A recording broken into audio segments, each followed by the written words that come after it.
guys हामी चाहिँ बजार भन्नु मात्र मेला आज लाग्यो होइन आज के किन हौ आज मेलाको लास्ट अब यस्तो अब मेला लागेको हामी चाहिँ साथीहरू अनि यहाँ चाहिँ हाम्रो गाडी आइसक्यो केटाकेटीहरू त बसिराखेका छन् होइन हामी चाहिँ यहाँनिर 3 जना पुरै रेडी भएछ अनि बहिनीहरू चाहिँ अघि गइसके सानै मेनै त्यनै गर्दाखेरि यस्तै हो जिन्दगीमा होइन आज हामीले चाहिँ पुरै यता तरुनी भएर कुद्दैछौँ भरे बुढोहरूले साँप्रा झारिदिन्छन् साथीहरू साँप्रा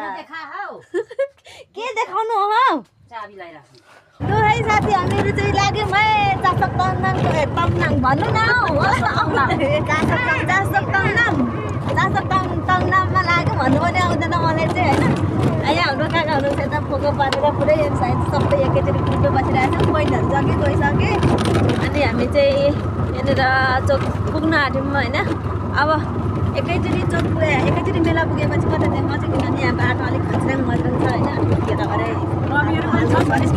पछाडि मम्मीहरू हुनुहुन्छ ब्युटिफुल भएर आज यहाँ हाम्रो मम्मी ब्युटिफुल भएर आज चिरी च्याट्टै भएर धान नाच्ने अरे हाम्रो मम्मी हो यता हुनुहुन्छ हाम्रो आन्टी अनि यता हुनुहुन्छ यहाँ मादलसँग मेरो मादल यहाँ हुनुहुन्छ हे गर्दै मेरो मादल खै मेरो मादल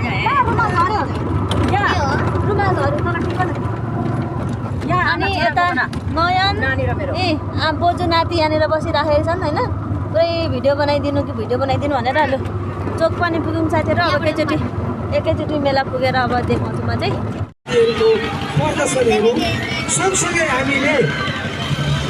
हिन्दू परम्परा अनुसारको चाड आज हामीले निःशुल्क बाँडेका थियौँ चाड र फिलिङको अचारसँग खाएर दिउँसैदेखि आज हामी रमाइलोमा छौँ र अझै पनि यहाँले आजको साँझलाई हामी रमाइलो गर्नेछौँ र म 10 मिनेटपछि म पनि भर्खरै मलाई सहयोगको हातहरू गुरुङबाट उहाँलाई जहाँ हुनुहुन्छ यो स्टेजको प्राङ्गणभित्र हामी धेरै कुराहरू सपनाहरू हामी बोकेर हिँड्छौँ धेरै सोचेको कुराहरू